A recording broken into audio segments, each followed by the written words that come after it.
wait, so you're telling me Gardener counters all chip hunters now? Okay, everyone, here as you can see, we're finally back. We're gonna get our shield back up right now. So what's gonna happen here is I'm gonna drop a 5-second bomb down.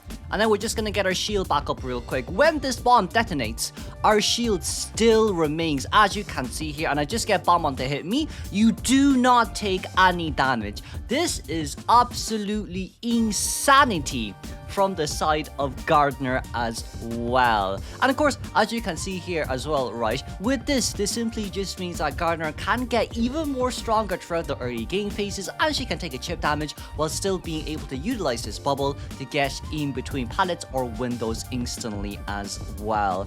Now, what's going to be very different is the fact that we're actually going to place a 5-second bomb and then a 2-second bomb down from our side too. So we're gonna get the shield up first.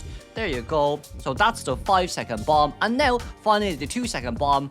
And as you can see here, no damage taken at all. This is from the side of our one. Let's check out each and every other chip hunters as well. Now let's have a look at Ripper. So for Ripper, basically speaking, we're gonna try and land this chip damage onto Gardener. So let's see here. So the first Foggy Blade comes out, and you can see the chip damage is actually fully taken and so on. And we just do a normal Foggy Blade afterwards, it still gets fully consumed. So you know what? No matter what happens, as long as you have that shield still on you, you will be able to take the hit no matter what. But now the next thing we're actually going to test out here is, when Ripper can hit and then the Foggy Blade comes out. So this is basically the next thing we're going to test. So my shield is up and ready to go. I'm going to enable my shield here and see whether or not Ripper can hit us twice. And it just seems like that is not possible here at all. And I do think, you know what, for our final maybe trial and test, what we can actually do here is utilize our shield again and see if we can block 2 chip damages, or will it only be considered 1 chip damage block. Because you can do a chip hit like this, right, and then the Fire Blade also comes out too. But we're just gonna see whether or not this works or not. So our thing is gonna be ready. So let's see here. That's my shield. Okay, the shield comes up. We're gonna basic attack it. There's a... Okay, you know what? It's only half a damage. It's only half a damage. Next is gonna be Soul Weaver. We're basically just gonna try and test out Soul Weaver's Spit, which is probably one of the more easiest things to do. So Soul Weaver Spit number 1.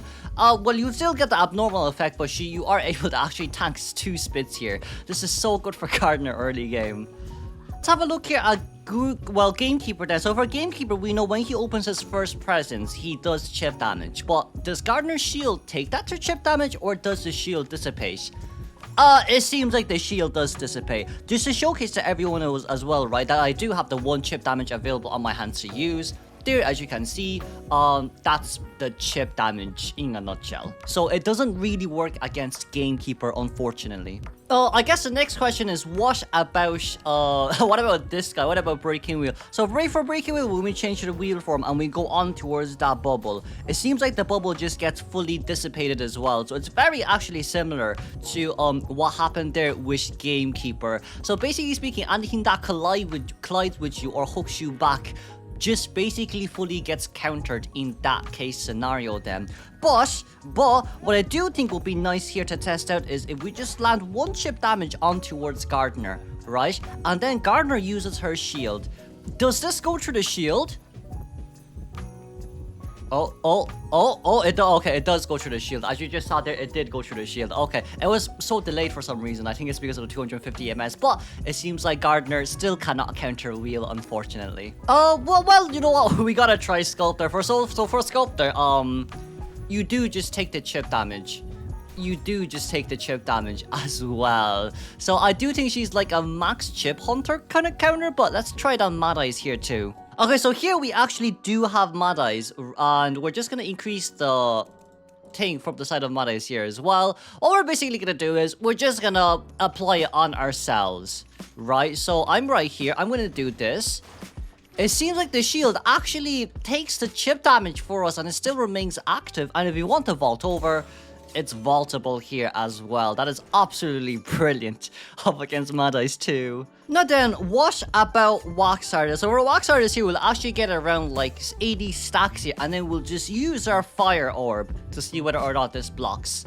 And it doesn't. Okay, so I do think, basically speaking, anything that can penetrate or go through the bubble, or is already on you as an abnormality effect, cannot be kind of blocked too. But in that case, what about Naiad? Now we're actually gonna test it on Naiad. So on Naiad, it's a little bit more different because we do have moisture on us, but if I do remember correctly, you should be able to dodge this. Okay, it does get fully consumed. Okay, it's a little bit weird on the side of the mechanism as well, because if it doesn't work on wax artists, but it does work on Naiad, it does get a tiny bit confusing too. But it seems like this has no effect on Naiad, unfortunately speaking. But what about if Naiad dashes us? Would this get penetrated, or will it just block it?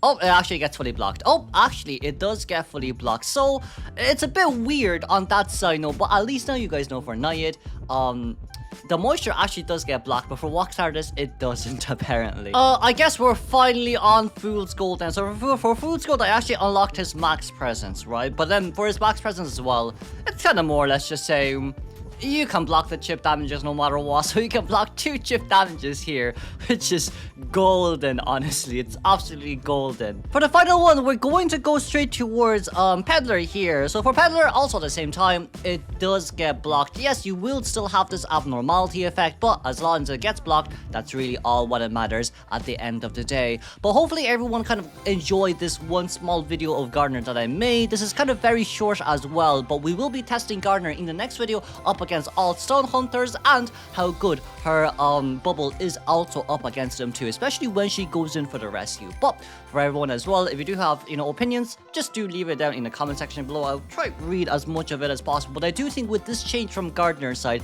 it makes her an even more solid survivor, to the point that I think she might just be guaranteed spot up on maybe the top of my survivor tier list. Well, that's only at the end of season 40 that we'll be making it. So hopefully everyone enjoyed, hopefully everyone kind of learned something new today, and I will see y'all in the next video. Bye bye for now.